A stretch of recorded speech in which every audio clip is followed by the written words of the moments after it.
Assalamualaikum warahmatullahi wabarakatuh. Selamat datang kembali di channel Kode Explorer Diary. Di dalam seri video kali ini kita akan membuat sebuah fitur authorize, yang dimana jika autentikasi itu mengenai user login atau logout, akan tetapi authorize itu kita asumsikan bahwa user telah login. Jadi untuk mencapai authorize, user tersebut perlu login terlebih dahulu. Lalu authorize itu fungsinya seperti apa? Authorize itu membagi permission user yang dimana dia tidak semua API yang dapat dia akses. Oke, kita akan lanjut pada bagian selanjutnya.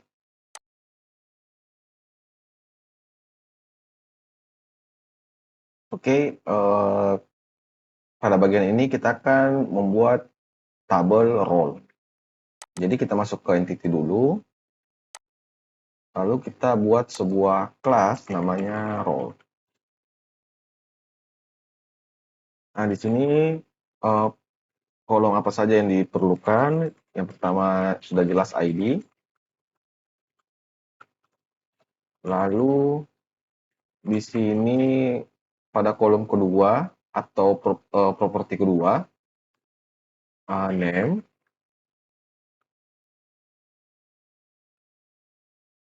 Lalu saya copy saja yang dari atasnya, saya ganti menjadi value. Untuk kolom ketiga, public string, ini bisa saja empty atau null. Itu description. Lalu kolom kelima atau properti kelima itu boolean ya, boolean can deleted. Lalu saya copy dari entity lain ya, untuk created add dan updated add-nya. Untuk session ini tidak ada updated ya. Saya copy saja yang ini ya, dari user. Lalu setelah itu saya buat database configuration ya, untuk role configuration.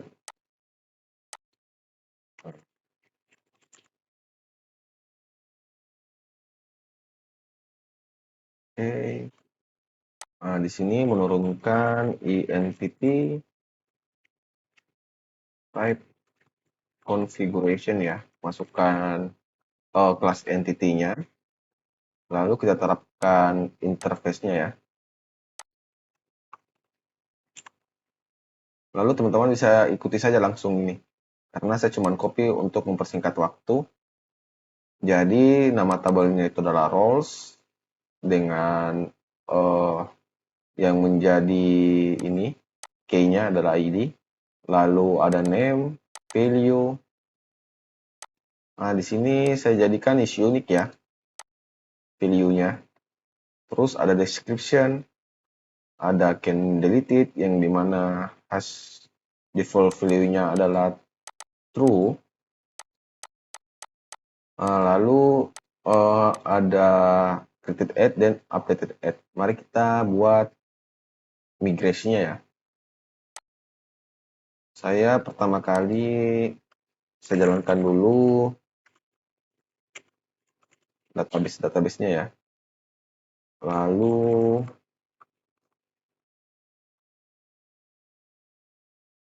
di sini saya command, saya biasa lupa CLI-nya ya, CLI-nya. Add role table. Apakah memang namanya sering seperti itu ya? Oh, role saja ya, tidak usah role table. Oke.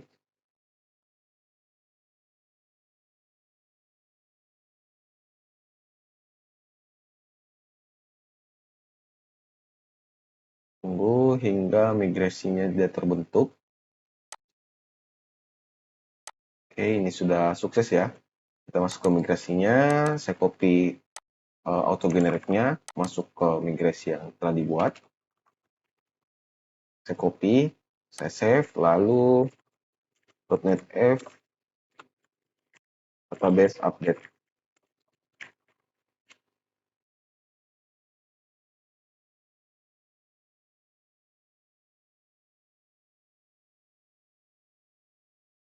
Oke, kita mari cek ke database kita.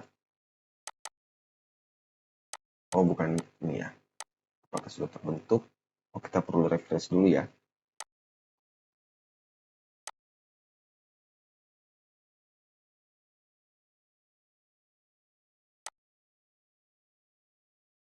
Oke, kita sudah lihat, sudah ada reportnya ya.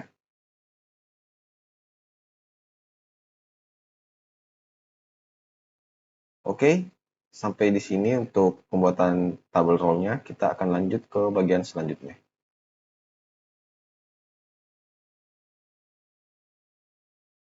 Oke, sama seperti sebelumnya ya. Pada saat membuat sebuah tabel row, kita paling pertama adalah membuat sebuah entity-nya. Di sini saya memberikan nama permission kategori. Oke, setelah itu saya copy saja. Isinya sebenarnya sama dengan ini ya, hampir sama dengan role. Jadi saya copy saja yang ada di role, lalu saya paste pada kelas permission kategori. Akan tetapi pada property candidate-nya itu saya hapus ya. Jadi cuma ada ID, name, value, description, created at, dan updated at.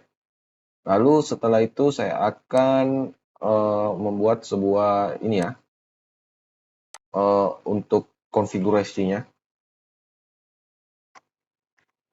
Permission kategori configuration. Oke, di entity type configuration saya panggil permissionnya di sini. Lalu kita akan terapkan metode dari interface-nya ya. Nah, di sini saya copy saja dan paste, jadi teman-teman boleh ikuti. Jadi tabelnya namanya permission categories, yang dimana dia nama tabel itu bagusnya jamak ya, karena dia berisi data yang banyak. Jadi ada ID, name, description, value, created at, and updated at. Jadi sama seperti role, cuman yang bedanya itu candidate-nya saya tidak buat. Oke, selanjutnya saya seperti biasa, saya ini ya, buat migrasinya. Permission kategori.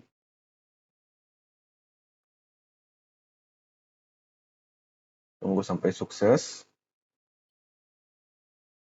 Oke, ini sudah sukses ya. Nah, saya copy comment auto generate-nya ke dalam file permission kategori. Lalu setelah itu saya jalankan migrasinya agar tabelnya terbuat. Oke teman-teman, kita cek lagi ke database-nya. Saya refresh. Apakah sudah ada permission kategori? Oh, saya di tabel ya. Oke teman-teman, kita sudah lihat tabelnya. Sudah ada permission kategoris.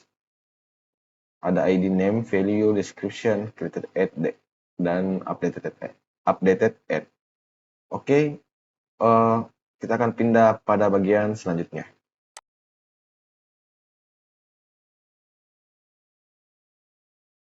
Oke, selanjutnya kita akan membuat sebuah tabel yang bernama permission action.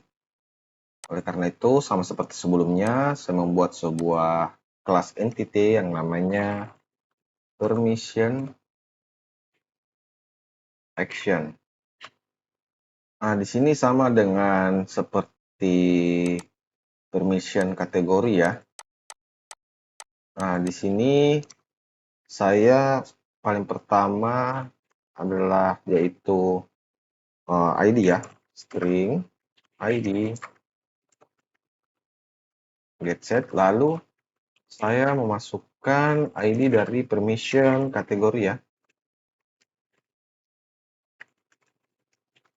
karena ini berelasi, permission kategori berelasi dengan permission action dalam bentuk one to many. Jadi, satu permission kategori dapat memiliki banyak permission action. Lalu public string name, ini saya copy saja 3 kali ya. Saya ganti menjadi value, terus description, lalu saya ambil dari kategori untuk created add dan updated add-nya. Setelah itu saya memasukkan yang namanya permission kategori. Ini get set. Lalu di permission kategori saya memberikan public collection permission action. Oke, jadi kita bisa lihat pada saat kita memanggil permission kategori, kita bisa mengikutkan juga relasi permission action-nya sekaligus. Oke, sama dengan permission action juga. Ini dia dapat memanggil parent-nya. Lalu saya masuk di folder configuration, saya bikin konfigurasi tabelnya ya. Di entity type configuration, kita masukkan yang action, lalu kita implementasikan interface-nya. Di sini saya langsung copy saja untuk mempersingkat waktu, jadi teman-teman bisa mengikuti. Jadi untuk permission, saya hilangkan dulu ini ya, komennya. Jadi untuk permission action configuration itu ada nama tabelnya, permission action, yang ada S untuk huruf S ya, untuk menandakan bahwa tabelnya jamak. Terus ID, permission kategori ID, name, description, value, created add, updated add, dan pengaturan relasinya. Jadi kita bisa lihat permission action, permission kategori, with many permission action. Kita bisa lihat ya pengaturannya. Case foreign key-nya itu adalah permission kategori ID, dan cascade artinya delete behavior. Cascade itu pada saat kita menghapus permission kategori, maka secara otomatis permission action-nya juga akan terhapus. Oke, mari kita lanjut untuk membuat sebuah migrasinya ya. Oke, saya edit saja pada komen sebelumnya. Tambahkan. Oke, tunggu sampai selesai. Oke, sudah terbentuk ya. Lalu, sama seperti biasanya, saya copy komennya, masuk ke permission action. Setelah itu, saya implementasikan migrasi tersebut ke dalam database. Oke, kita klik table ya, baru saya tekan refresh. Kita coba lihat, sudah ada permission action-nya. Oke, setelah itu kita akan pindah pada bagian selanjutnya.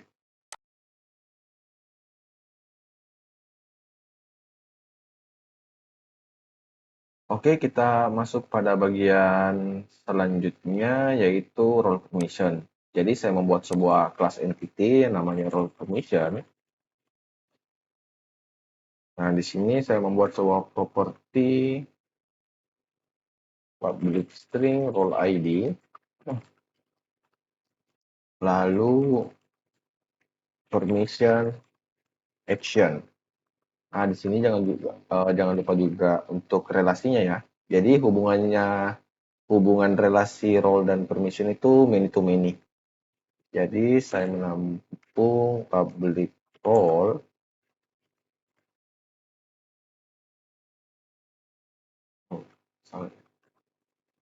Saya ini, lalu permission action, Oke, sudah. Lalu saya membuat sebuah kelas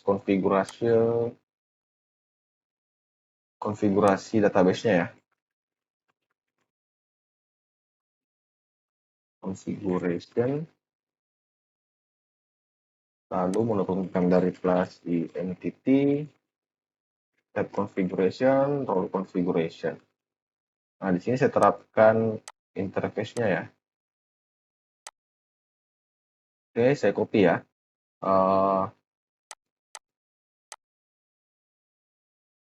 oh, saya salah tipenya ya. Harusnya di sini role permission. Oke, ini ya. Ini juga saya ganti. Oke. Oh, saya perlu menambahkan role permission di kelas role ya. Nah, jadi di sini saya membuat public collection tadi role permission.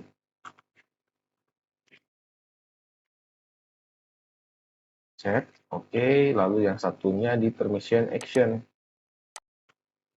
Nah, di sini public collection role permission.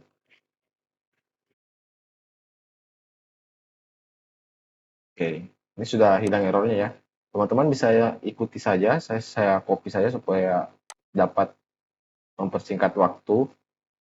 Jadi pada saat data pertama yang berisi role ID dan permission action ID-nya itu misalnya 1 dan 1, maka di baris keduanya setidaknya salah satunya harus berbeda. Jadi dia harus bersifat unik di salah satunya. Oke, teman-teman, kita akan migrasi ya untuk tabel role permission-nya. Oke. .NET F migration add role permission. Oke, jadi hubungannya many to many ya. Cuman hubungan many to many itu saya menyediakan sebuah tabel untuk perantaranya. Ini masih jalan, oke, boleh sukses ya. Oke, migrasinya sudah terbuat. Lihat, ini jangan lupa kita harus memberikan auto generate. Oke, setelah itu mari kita implementasikan hasil migrasinya. F database update.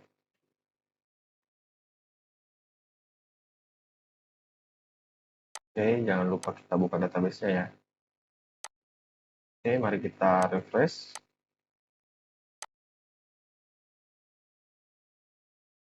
Oke, kita lihat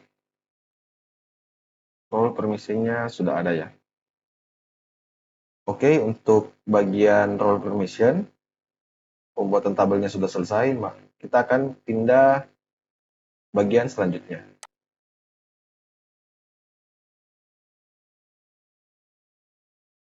Oke, kita lanjut pada bagian membuat tabel user role ya. User role tersebut sama seperti role permission, cuman user dan role. Jadi hubungan user dan role itu many to many sehingga kita membutuhkan sebuah tabel perantara yang bernama user role. Jadi sama seperti sebelumnya, saya membuat sebuah kelas entity user role. Di sini saya membuat role ID, user ID terlebih dahulu. Lalu saya membuat role ID, setelah itu penampung datanya, properti penampung datanya ya, user, lalu role. Oke, sudah itu kita buat konfigurasinya lagi. User role configuration. Setelah itu kita implementasikan interface entity type configuration yang bertipe user role dari entity. Kita implementasikan metodenya. Saya copy paste saja ya. Teman-teman tinggal ikuti juga. Nah, di sini ada error karena di dalam entity user tidak ada user role dan maupun dengan entity role. Jadi mari kita berikan ya. Pertama di user yang namanya itu public collection user role. Lalu pada role juga public collection.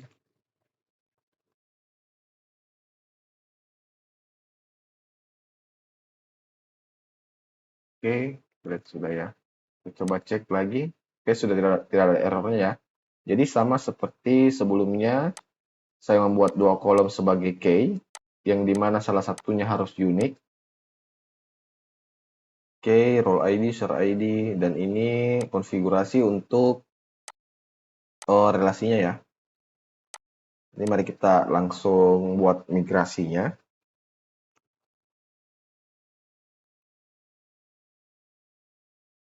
Oke, kita tunggu. Oke, sudah sukses ya. Dan filenya sudah ada.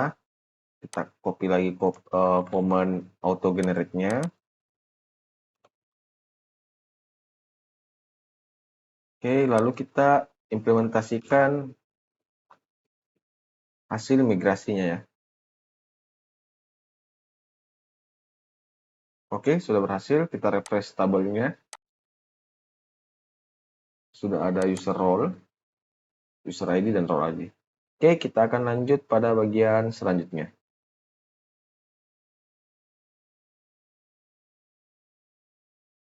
Oke, kita masuk ke bagian seeders ya. Kita akan inisialisasi data-datanya. Mulai dari action, role permission, dan user role. Baiklah, kita masuk ke folder database, lalu membuat sebuah folder namanya seeders. Setelah itu saya membuat sebuah interface ya, namanya eSeeder. Nah, di sini saya membuat sebuah metode task ya, atau void, biasanya cuma karena bersifat asinkronus, dengan nama seed data. Kita masukkan application DB konteks ya. Lalu saya membuat sebuah file class yang bernama permission action seeder. Ini saya jadikan jadi seed class, lalu saya implementasikan di seeder, interface seedernya. Setelah itu saya implementasikan metodenya. Lalu di sini saya memberikan assign. Setelah itu saya copy saja. Teman-teman bisa ikuti ya. Bisa download filenya yang sudah saya upload pada link Google Drive yang berada di bawah video atau deskripsi video ya. Di sini saya import permission action-nya. Oh, permission action type kita belum buat ya. Saya masuk ke permission type. Nah, saya simpan di atas dari ini ya, untuk type-nya. Di sini saya copy saja. Teman-teman bisa ikuti ya. Pada permission action type itu ada edit workspace, delete, view member, add member. Teman-teman bisa ikuti saja. Oke, kita lihat. Sudah ya, sampai di bawah. Oh, ini belum. Saya perlu memberikan di dalam application DB context karena kita tidak membuatnya. Selama ini kita hanya menggunakan sebuah entity, kita injek ke dalam repository base kita, sehingga kita tidak perlu mendaftarkan di dalam kelas application DB context. Oleh karena itu, karena ini adalah sebuah seeder yang kita perlu memanggil melalui aplikasi DB konteksnya, maka kita perlu membuat di dalam file kelas application DB konteks. Saya berikan public dbset permission.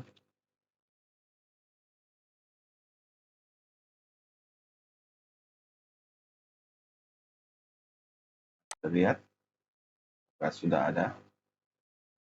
Nah, import. Oke, teman-teman. Jadi kita perlu implementasi kelas entity permission action-nya dalam kelas application DB context. Setelah itu, selanjutnya permission kategori seeder ya.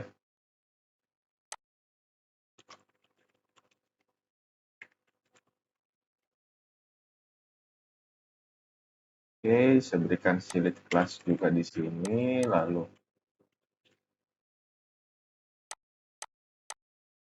copy saja karena saya sudah juga memberikan filenya dalam link Google Drive pada deskripsi video. Saya import semuanya. Oh, ada permission kategori type. Kita masuk ke entity-nya. Teman bisa ikuti saja langsung ya. Saya membuat workspace dan global role jika sewaktu-waktu ke depannya teman-teman ingin menambahkan sebuah fitur selain dari project management, misalnya CRUD baru ataukah fitur yang di luar dari project management dan role-nya berbeda, jadi saya membedakannya pada permission kategori type-nya. Setelah itu saya implementasikan lagi pada application DB context yang namanya ini ya, public set.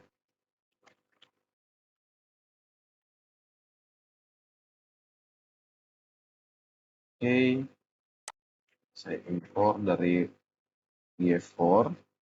Setelah itu seeder selanjutnya role permission ya.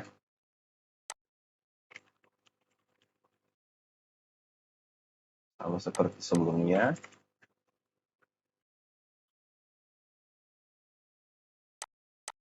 Oh, saya ubah dulu ya. Bukan kita tambahkan kata seeder di belakang namanya. Jadi otomatis ubah. Saya pasti saja di sini, pasti saja di sini ya. Files, import semua file-filenya. Kita masuk ke aplikasi di konteks lagi.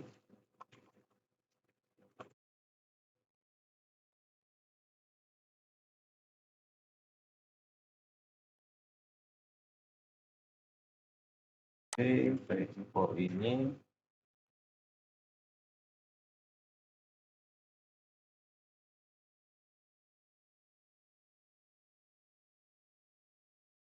Nah, di sini saya buat lagi role seeder.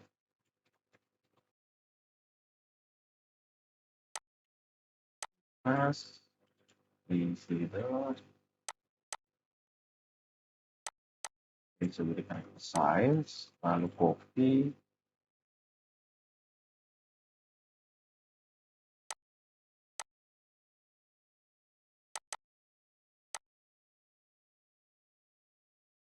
Oh, biar ada role value tab-nya lagi ya. Saya tambahkan dulu di sini dulu untuk aplikasi dulu konteksnya.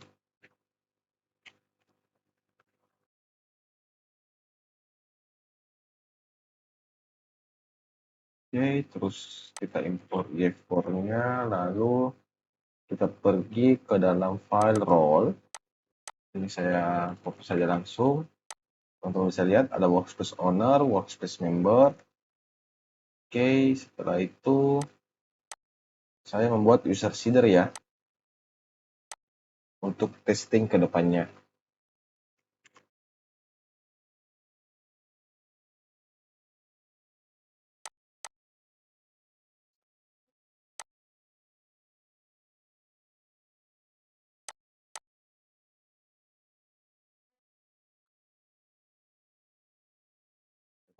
Pas tes saja ya, teman-teman tinggal mendownloadnya saja. Saya import semuanya dulu dari entity, lalu password hyper. Oh, ini saya hapus ya. saya jadi implementasikan. Oke, setelah itu saya pergi ke aplikasi konteks untuk usernya ya. Set user, oke, saya import running files-nya.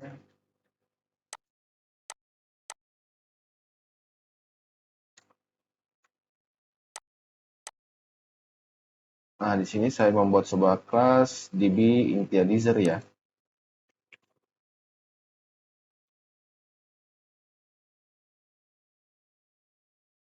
Di sini saya jadikan static dengan nama method data.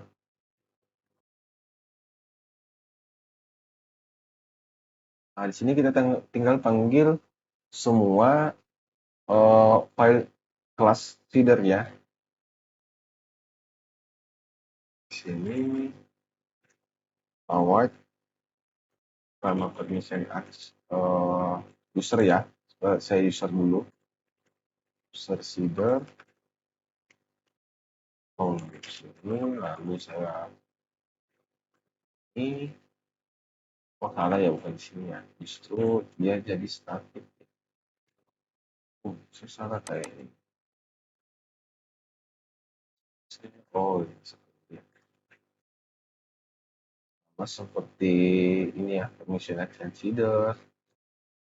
Nah, teman-teman harus berurutan ya dari permission kategori feedernya juga karena kita punya relasi.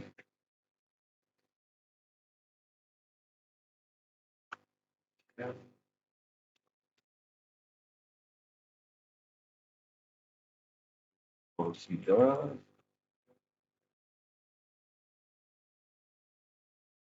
lalu permission feeder. Oke, setelah itu kita akan panggil di dalam file program ya. Untuk pada saat proyek kita jalan pertama kali, maka dia akan sheet datanya. Tapi dia tidak akan double karena dia ada pengecekan di sini. Jika tabelnya masih kosong. Oke, di sini saya tambahkan di atas app run ya. To using di service scope. Lalu saya memberi nama service scope ya. App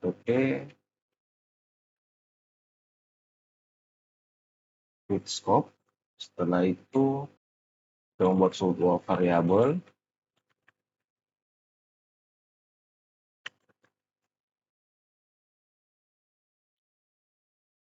dari service scope, di service provider, lalu kita membuat sebuah try catch.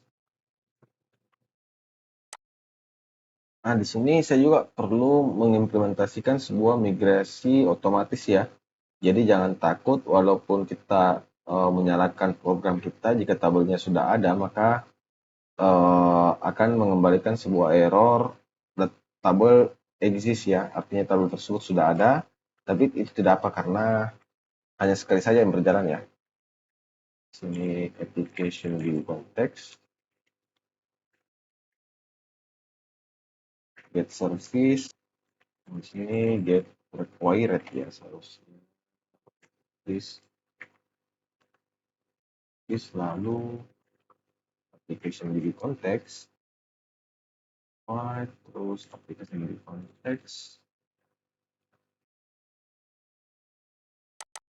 seharusnya di sini ya.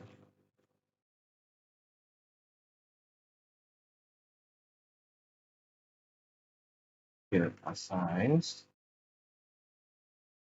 kita jadikan false saja. Setelah itu kita panggil db initializer kita ya. Kita panggil coba. Oke, set data, masukkan aplikasi di konteks. Lalu kita jangan lupa konfigur awet lagi, parse ya. Oke, teman-teman, kita bisa langsung jalankan ya. Coba apakah dia otomatis. Network connection kita ya, masih kosong, kita tutup dulu semua. Oke, mari kita coba jalankan. Oh, kita dapat error ya. Ini ada yang sudah berubah ya. Oke, saya stop dulu. Coba kita database.net ya. Kita coba command ini ya, .net database update ya, coba dulu. Tempat ada migrasi yang belum ini ya.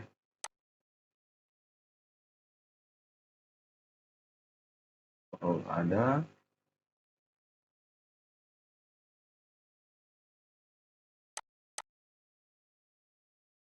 Saya coba dulu saja untuk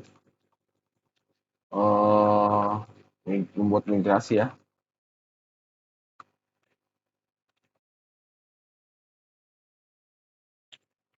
Saya dengan fix migrate.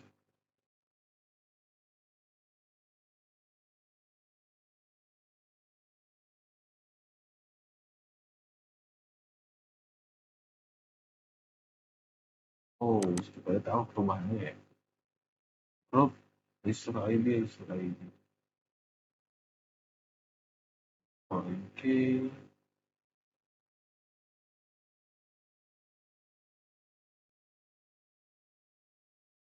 Kita langsung coba saja jalankan ini ya. Saya coba untuk copy ini.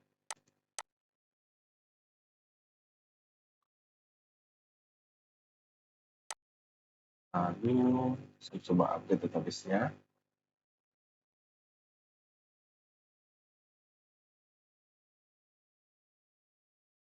Sudah. Table drop. Oh, drop. Body.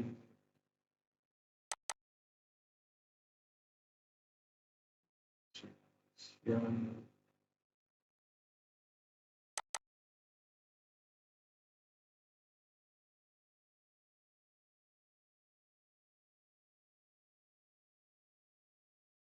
kita coba saja lah. Coba jalankan.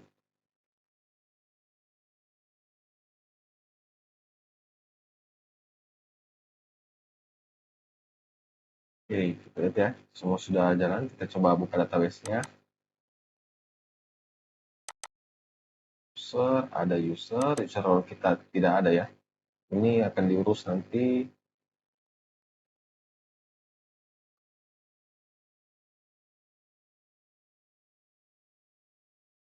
Role-nya ini saya tidak gunakan dulu ya.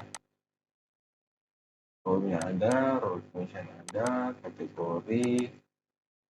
Kita coba untuk ini ya. Saya cek dulu untuk Saudi Arabia apakah relasinya jalan. Ada masalah di foreign key-nya ya. Semua sudah terhubung. Ini sudah termigrasi ya.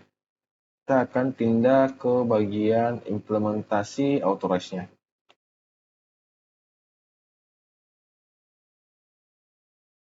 Oke, kita masuk ke bagian pembuatan authorize-nya ya.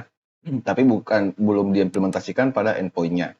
Kita membuat folder dulu di bagian middleware di dalam out yang bernama authorization.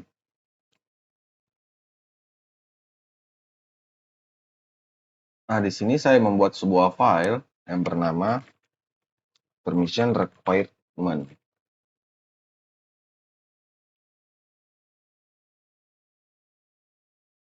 Di sini saya membuat sebuah parameter string yang namanya permission dan mengimplementasikan interface authorization requirement dari ini ya, authorization dari ASP.NET Core-nya. Oke, di sini saya membuat sebuah property yang bernama permission Oh, saya nggak beri get ya, dari yang berisi dari permission. Lalu saya membuat sebuah file lagi yang bernama permission out attribute. Saya jadikan ini sebagai select class ya. Lalu menurunkan kelas dari authorize attribute ya, dari authorization dari asp.core. Lalu saya membuat sebuah constructor yang menerima parameter dari permission action type dari entity kita ya. Lalu kita mengambil properti dari authorize attribute.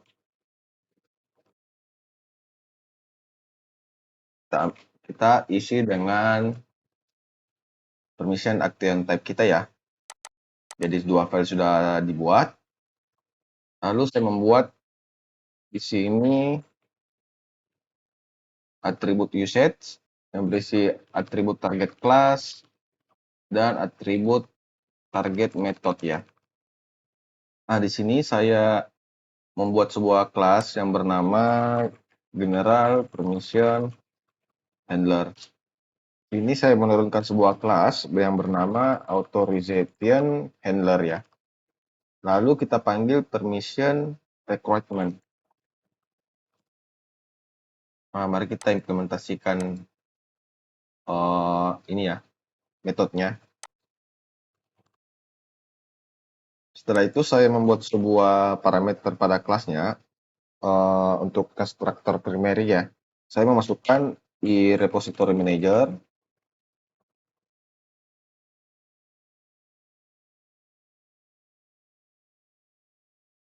Lalu HTTP accessor ya.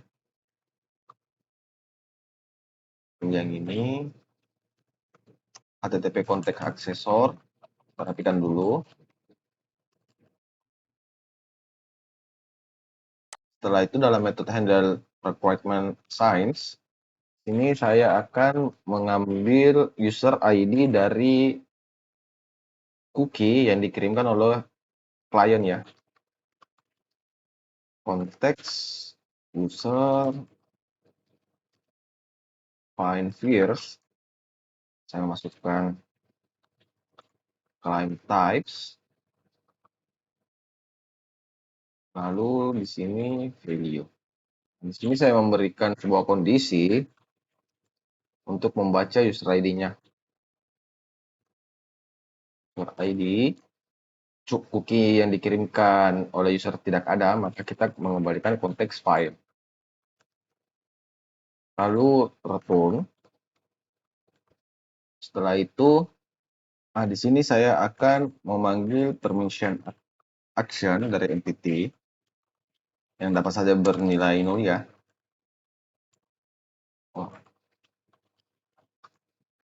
Yang dimana saya mendapatkannya dari repository manager, permission. Oh, kita belum membuat ininya ya, belum membuat repositorinya. Mari kita buat repositorinya dulu. Mulai dari interface-nya, permission action repository.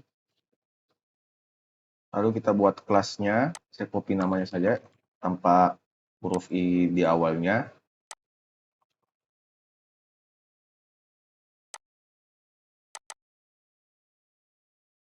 Nah, di sini saya jadikan parameter application db context ya.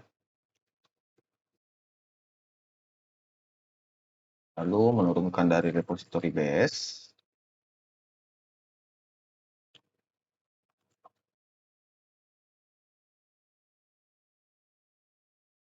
Lalu kita implementasikan repository-nya. Ini saya mengambil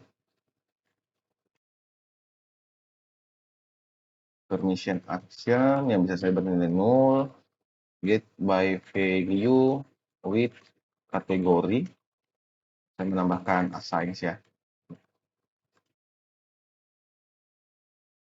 Nah, di sini saya memberikan parameter.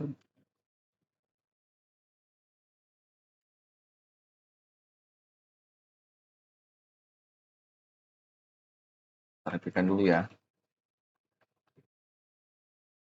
Return await find by condition. Sini saya membuat sebuah action ya. Permission, action.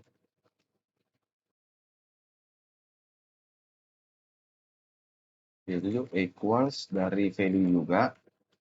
Lalu track changes. Setelah itu kita harus memasukkan include.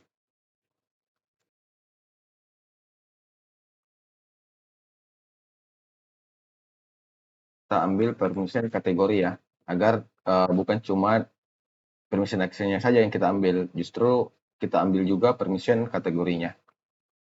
Setelah itu first the power or the follow signs ya, installation token. Oke, gini ya.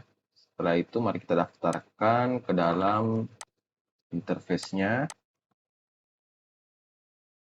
Kita import.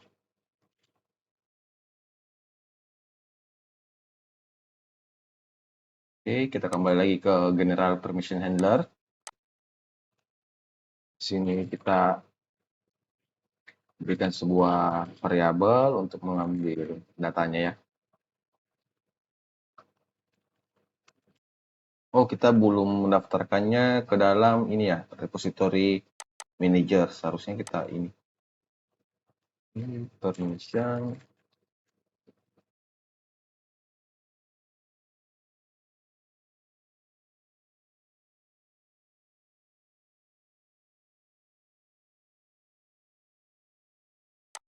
Oh, lalu kita masuk ke stream manager.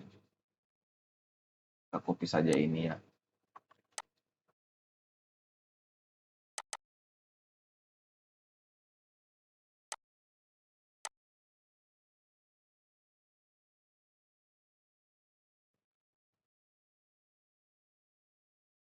Oke, kita copy juga yang ini untuk mempercepat waktu saja ya.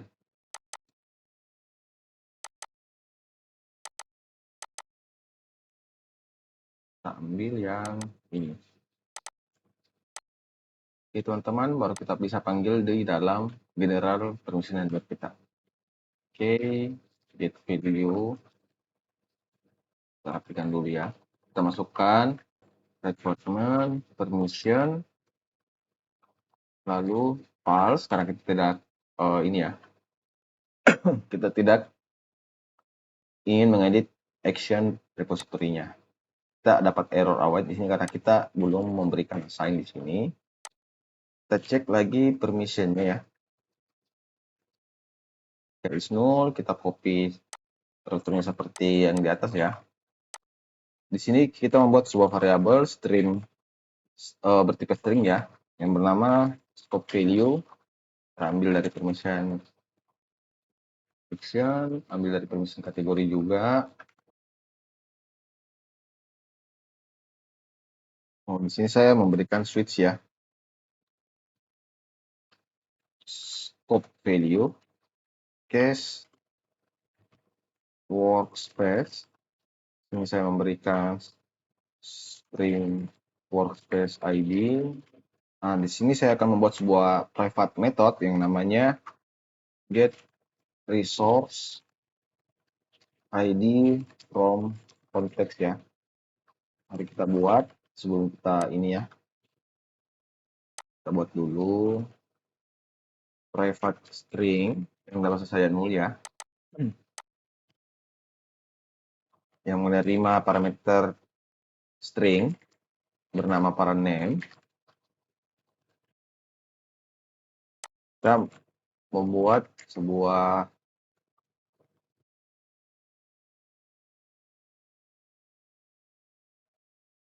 HTTP konteks, get route data. Kalau route datanya ada, maka Kita mengambil para name. Kalau ada, kita konversi ke toString. Kalau tidak ada lagi, maka kita return http context request query params name series or default ya.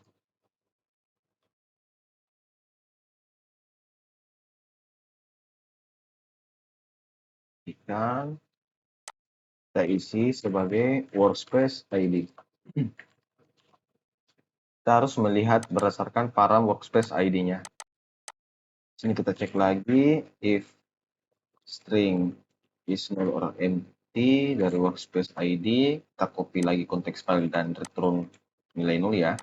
Lalu kita akan mengambil workspace member dari repository manager, get workspace member ID berdasarkan dari workspace user ID, dan juga kita berikan false ya.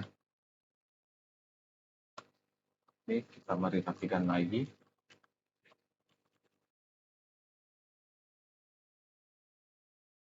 Setelah itu kita cek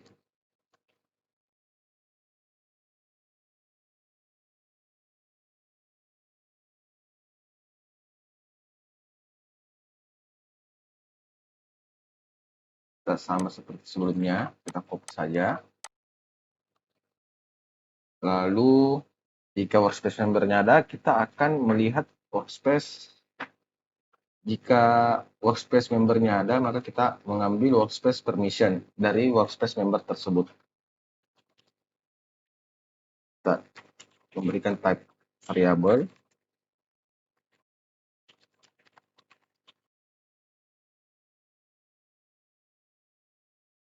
Kita belum memberikan workspace member itu role ya. Kita coba dulu di entity.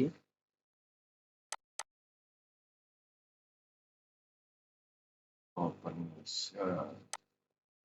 Kita masuk ke workspace member ya. Oh ya, belum ada ya.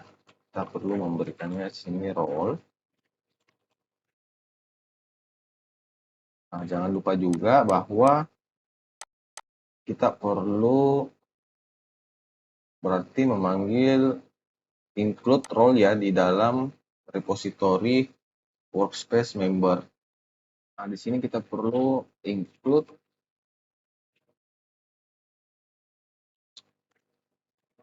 workspace member role, lalu kita berikan juga dan include.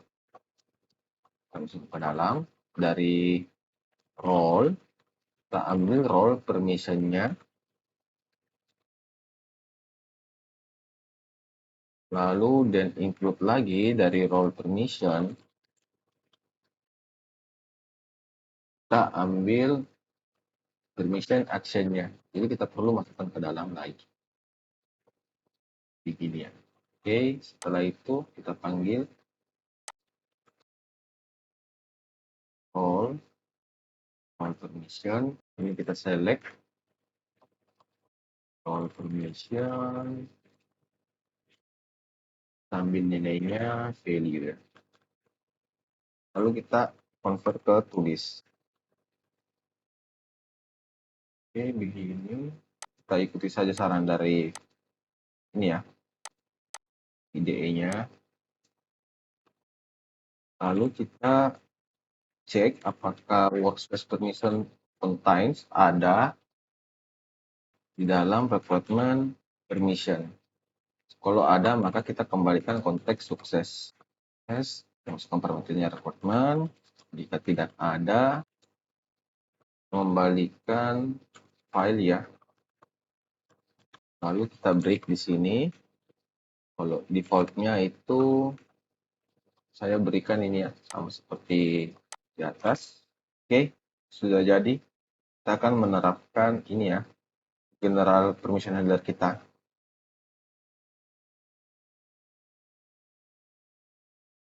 Oke, setelah kita membuat sebuah service authorize, kita akan mengimplementasikannya.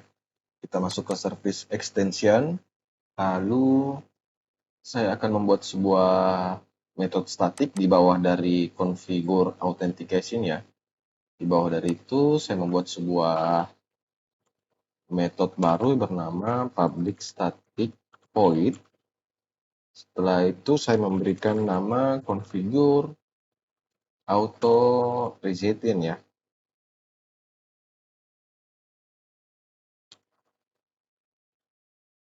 Lalu saya memberikan parameter di service collection. Saya tulis service saja, lalu di sini saya copy saja langsung ya, teman-teman bisa ikuti. Saya import dulu ya. Oke, saya panggil permission requirement. Oke, teman-teman bisa ikuti ya. Saya memberikan ini, saya menambahkan semua polosai. Ada 8 workspace, to string. Lalu yang terakhir, saya membuat dependency injection, add scope ya. Ya akan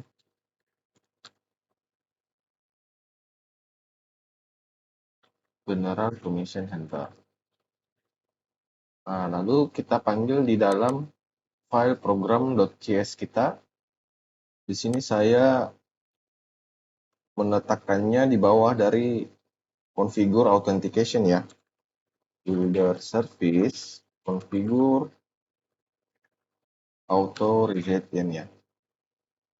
Oke, setelah itu kita akan coba terapkan di dalam controller kita ya. Kita coba untuk workspace saja, untuk testing saja ya. Saya menerapkannya di dalam metode update workspace ya. Jadi pada saat kita ingin edit workspace-nya, kita perlu permission tertentu ya. Ini saya panggil permission out, yang panggil permission type. Kita cari ya, edit workspace. Lalu setelah kita menerapkan pada endpoint update workspace, kita juga menerapkannya kepada delete workspace ya. Kita tinggal pilih delete workspace, dan juga dan pada bagian workspace member controller, saya sama seperti pada ini ya, workspace controller, kita memanggilnya di sini dulu. Saya copy yang sebelumnya ya, sama. Nah, di sini saya add member ya. Lalu saya juga berikan pada endpoint delete workspace member. Di sini ada delete member ya. Oke. Kita akan lanjut pada bagian selanjutnya.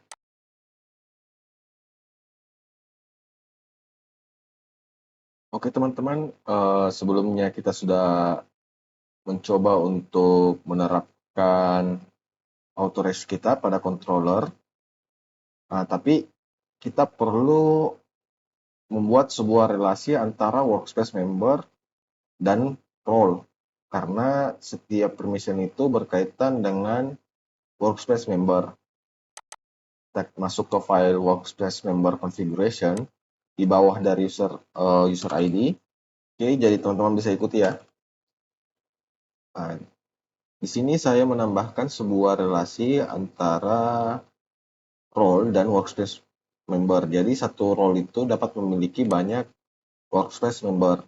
Nah, tapi kita lihat ada tanda merah error ya, karena workspace member tidak ada di dalam entity role ya. Kita tambahkan dulu entity, masuk ke kelas role. Di sini saya menambahkan public collection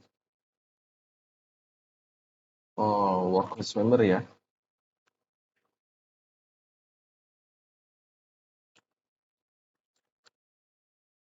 Oke teman-teman, kita lihat ada satu yang error ya, role ID, karena kita belum membuat juga bagian entity untuk role ID-nya. Oke, kita masuk ke entity workspace member. Nah, di sini saya copy saja dari user ID, saya menambahkan sebuah yang namanya role ID. Setelah itu itu saya lupa ya menambahkan role ID, tapi role-nya sudah ada. Oh iya. Oke, saya sudah tambahkan ya teman-teman. Tinggal kita copy lagi, membuat sebuah kolom baru yang namanya role ID. Setelah itu, di bawah dari role ID, saya copy juga langsung. Saya membuat sebuah index atau unique. Jadi unique di antara ketiga kolom ini. Tidak boleh ada yang sama ya. Jadi sifatnya unik. Oke, setelah itu kita mari implementasikan perubahan kolom tabel kita ya. Add relation role with workspace member. Oke, mari kita coba tambahkan. Ini sudah bertambah ya. Kita coba masuk ke folder migration. Kita implementasikan komen ini. Setelah itu, mari kita menerapkan langsung ke database-nya ya. Database update. Kita lihat apakah ada error. Oh, kita ada error karena kita ada data sebenarnya di sini. Jadi kita perlu ini ya, hapus dulu. Karena kita tidak membuatnya menjadi nol. Ini kita hapus, nanti kita buat ulang. Role-nya tidak ada. Oke, kita mulai lagi untuk implementasikan. Oke, sudah ya teman-teman. Kita lihat dulu di workspace member. Sudah ada role ID ya. Sudah role ID.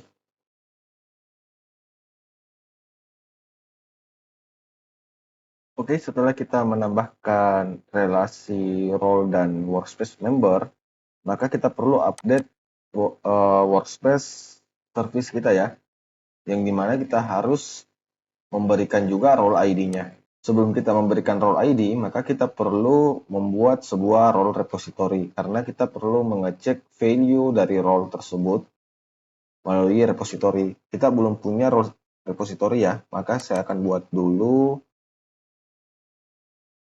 interface-nya.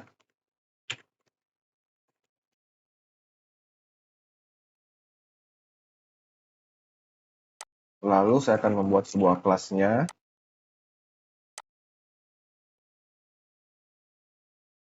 Nah, kita lihat dari kelas repository lain ya. Kita copy saja yang ini. Jangan lupa kita berikan select class. Lalu kita berikan constructor primary. Kita import application DB konteksnya. Lalu kita panggil repository base. Kita panggil entity-nya.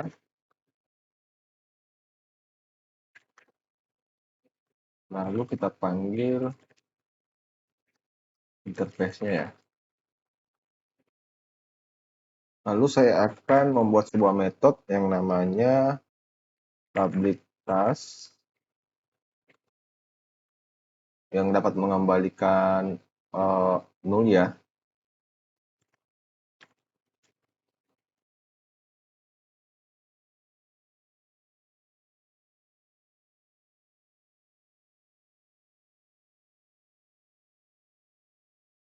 Saja dari session ya. Kita ambil saja yang kita lihat dulu berapa.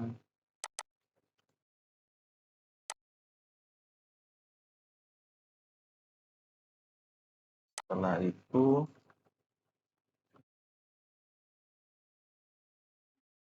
find by condition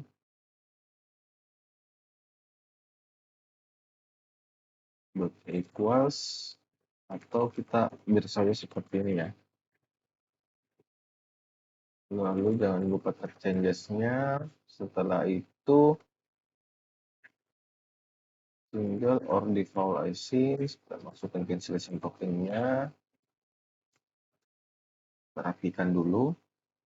Oh, kita lupa memberikan kata kunci assign ya. Mari kita daftarkan metode ini ke dalam role repository interface ya. Setelah itu kita daftarkan juga di dalam role manager ya. Oh, di dalam repository manager. Kita berikan di sini saja ya.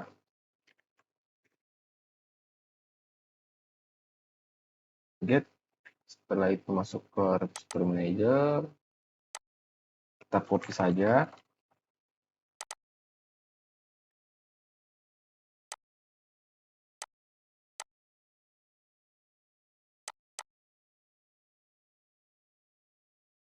Oke, kita copy juga yang di bawahnya.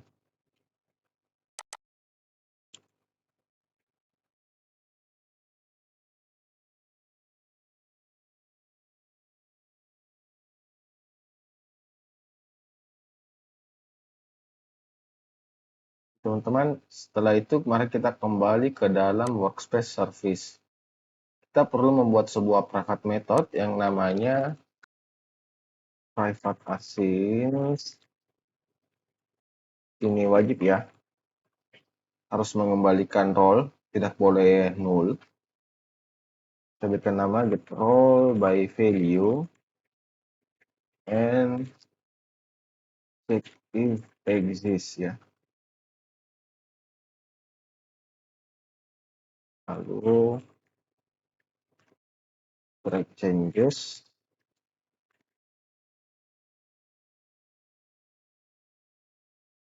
Tapi kita tidak perlu berikan ini ya, default.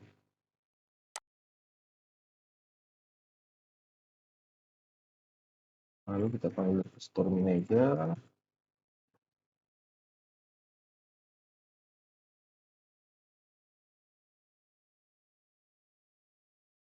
Oh, kita berikan awal ya di sini.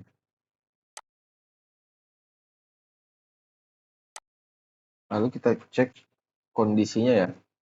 If role is null, lalu kita return exception. Kita belum ada exception khusus untuk role ya. Kita masuk ke folder exception.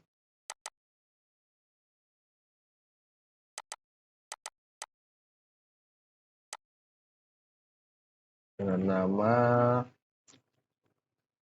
phone exception ya. Kita copy saja yang dari not found ya. Kita copy saja ini pesannya.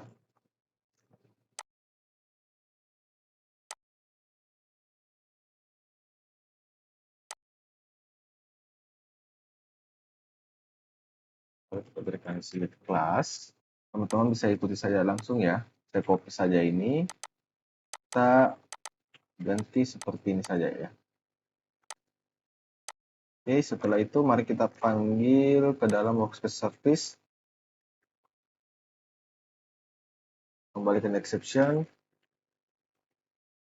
Kita inputkan role value-nya. Lalu kalau misalnya role-nya ada, maka kita return role.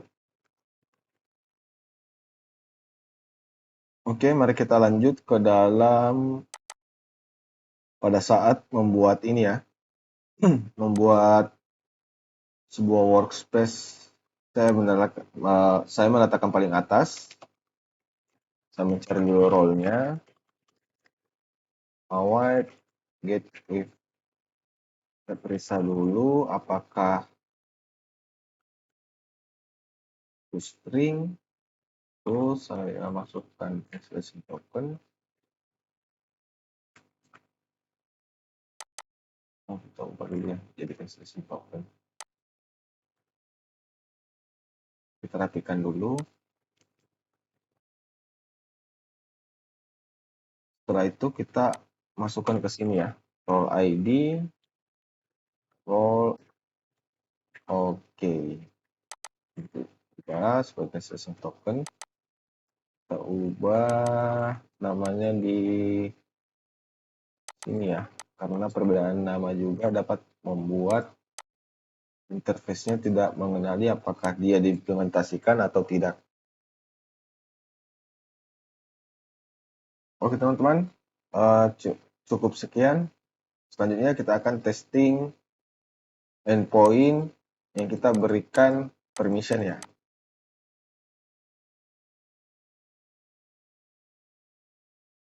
Oke, setelah kita menambahkan role ID pada workspace service, kita akan menambahkan role ID juga pada workspace member service ya, agar membernya terikat juga pada saat menambahkan sebuah member di luar dari yang mempunyai workspace tersebut. Jadi mari kita masuk ke workspace member controller. Kita lihat ada add ya, add workspace member.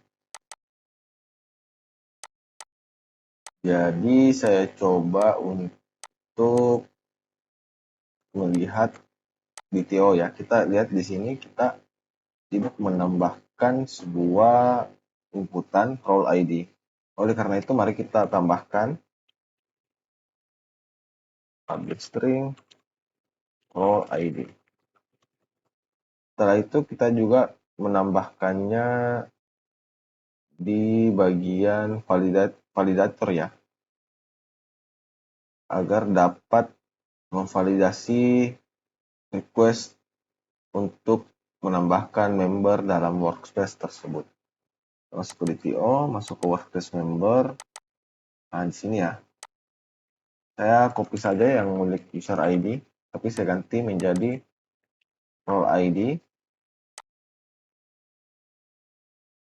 Oke, kita copy ini. Jadi setelah itu kita akan masuk ke workspace member ya.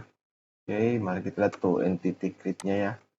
Apakah ada role ID di sini? Di sini juga belum ada role ID. Padahal di dalam database kita ada role ID. Jadi mari kita tambahkan. Kita lihat dulu. Nah, kita lihat ada role ID kan. Tapi kita belum input di sini. Kita tambahkan. Nah, pada sini juga kita harus menambahkan role ID ya. Jadi kita pindah ke bawah ini.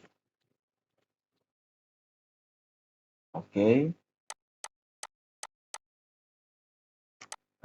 Oh iya. Setelah itu mari kita kembali ke workspace member service. Di bawah user, mari kita membuat sebuah role. Kita mencari berdasarkan ID ya. Lihat. Oh iya.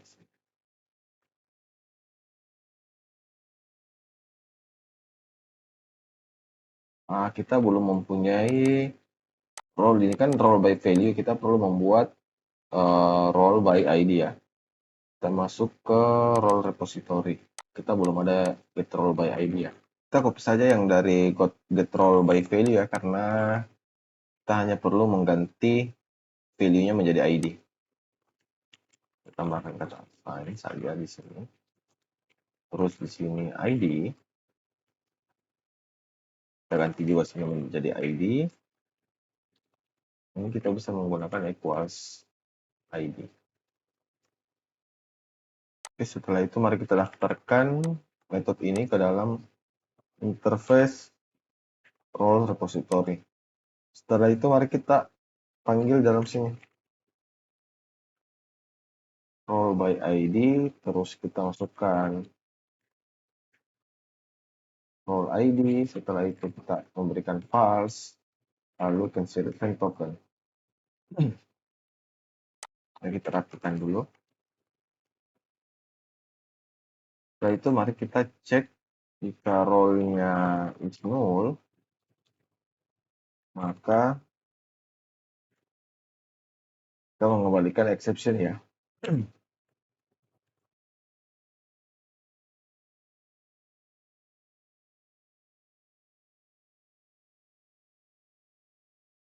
Oke, batasannya.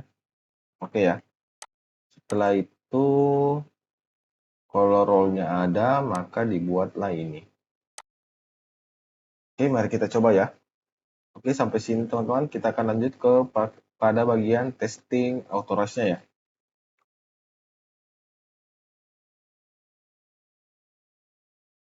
Oke teman-teman, kita masuk ke bagian testing endpoint untuk authorize-nya ya. Jadi pertama kali itu kita akan login menggunakan akun admin ya. Kita lihat ke ini, tabel user, ada admin, saya menggunakan user ini. Kita jalankan dulu project-nya. Oke, setelah jalan, mari kita coba untuk endpoint tersebut ya. Oke, kita sudah berhasil login. Setelah itu, mari kita coba membuat workspace yang namanya workspace demo 1. Kita send. Oke, jadi si pemilik workspace ini adalah user admin. Setelah itu, mari kita tambahkan sebuah member ya. Kita copy dulu ID workspace-nya. Kita masukkan ke sini. Setelah itu pada properti user ID, kita lihat ada ID user ya. ID user yang ingin kita tambahkan ke dalam workspace kita. Jadi pada user itu saya ambil yang user demo 1 ya. Saya tambahkan, saya ubah ID-nya di sini. Saya copy dulu ya. Oke. Saya paste. Oh ini ID dari user demo 1 ya. Yang ini. Setelah itu mari kita tambahkan ID role-nya. Nah, dalam role tersebut ada dua, ada workspace owner dan workspace member. Workspace owner tersebut sudah dimiliki oleh admin. Sehingga kita perlu mengambil ID untuk workspace member yang dimana kita akan sematkan ke user demo 1 ya. Kita copy ke sini, kita paste. Oke, sama ya. Kita telah copy juga ID dari workspace yang barusan kita buat. Mari kita send ya. Oke, kita lihat pada workspace member sudah ada dua ya.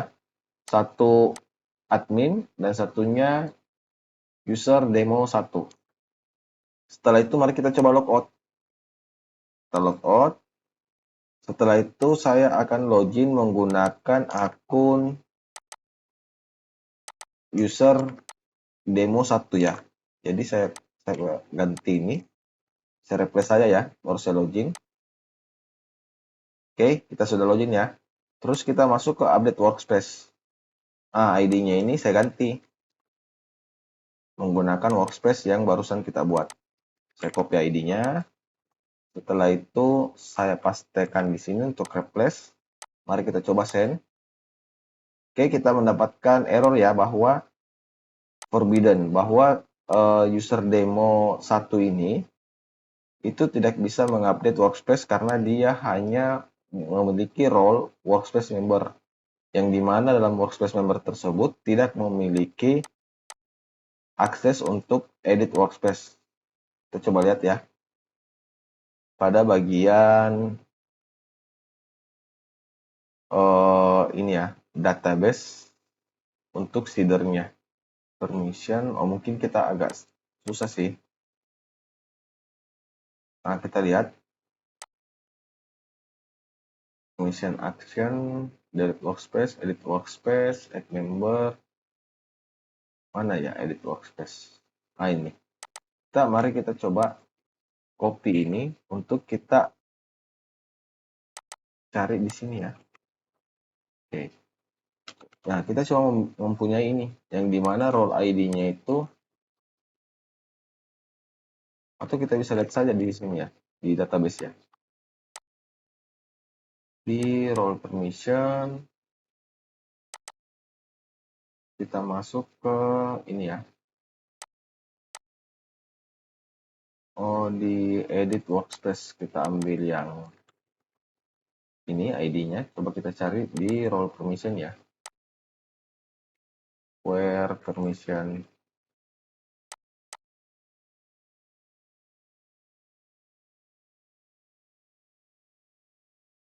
Nah, kita lihat. Terus kita coba ke relasi role ID. Nah, jadi hanya workspace owner saja yang memiliki edit workspace. Oke, kita sudah lihat ke database ya. Cuma workspace owner yang memiliki edit workspace. Kita coba logout dulu. Setelah saya logout, saya login kembali menggunakan akun admin ya, yang saya pemilik workspace tersebut. Kita send untuk login. Nah, setelah kita login, mari kita coba update lagi pada ID yang sama. Oke teman-teman, kita memiliki 204 kode HTTP ya, 204 HTTP kode. Jadi menandakan bahwa kita sukses mengedit workspace-nya. Mari kita lihat ke database, akan namanya berubah. Kita lihat dulu, kita geser. Oke, kita sudah lihat bahwa sudah berubah menjadi demo update. Oke teman-teman, untuk video kali ini kita sudah selesai dalam bagian authorize. Sampai jumpa pada video selanjutnya.